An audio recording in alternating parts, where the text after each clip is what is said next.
एक बार की बात है, एक गुरुजी थे। उनके बहुत से शिष्य थे। उन्होंने एक दिन अपने शिष्यों को बुलाया और समझाया, शिष्यों, सभी जीवों में ईश्वर का वास होता है, इसीलिए हमें सबको नमस्कार करना चाहिए। कुछ दिनों बाद गुरुजी ने एक विशाल हवन का आयोजन किया और कुछ शिष्यों को लकड़ी लेने के लिए पास के जंगल भेजा। शिष्य लकड़ियां चुन रहे थे कि तभी वहां एक पागल हाथी आ धमका।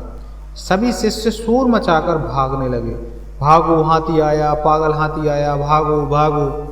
लेकिन उनके सबके बीच एक शिष्य ऐसा भी था जो उस खतरनाक परिस्थिति में भी शांत खड़ा था। उसे ऐसा देख उसके साथियों को आश्चर्य हुआ और उनमें से एक बोला, ये तुम क्या कर रहे हो? देखते नहीं पागल हाथी इधर ही आ रहा है, भागो और अपनी जान बचाओ।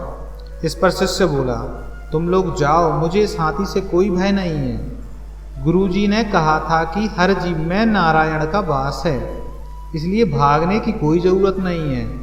और ऐसा कहकर वह वहीं खड़ा रहा और जैसे ही हाथी पास आया उसे नमस्कार करने लगा। लेकिन हाथी कहाँ रुकने वाला था, वह सामने आने वाली हर एक चीज़ को तबाह करते हुए जा रहा था। और जैसे ही शिष्य उसके सामने आया, हाथी ने उसे एक तरफ उठाकर फेंक दिया और आगे बढ़ गया। शिष्य को बहुत चोट आई, वह घायल हो गया, वहीं पर बेहोश हो गया। जब उसे होश आया तो वह आश्रम में था और गुरुजी उसके सामने खड़े थे। गुरुजी बोले, हाथी को आते देखकर भी तुम वहाँ से हटे क्यों नहीं, जबकि तुम्हें पता था कि वह तुम्हें चोट पहुँचा सकता है? तब शिष्य बोला, गुरुजी, आपने ही तो बात बताई थी कि सभी जीवों में ईश्वर का वास होता है, इसी वजह से मैं नहीं भागा, मैंने नमस्कार करना उचित समझा। तब गुरुजी ने समझाया, बेटा तुम मेरी आज्ञा मानते तो हो, ये बहुत अच्छी बात है, मगर मैंने ये भी तो सिखाया कि विकट परिस्थितियों में अपना विवेक नहीं खोना चाहिए। पुत्र, हाथी नारायण आ रहे थे, ये तो तुमने देखा, हाथी को तुमने नारायण समझा, मगर बाकी शिष्यों ने जब तुम्हें रोका तो तुम्हें उनमें नारायण नजर क्यों नहीं आया? उन्होंने भी तो तुम्हें मना किया था ना, उनकी बात का तुमने विश्वास क्यों नहीं किया?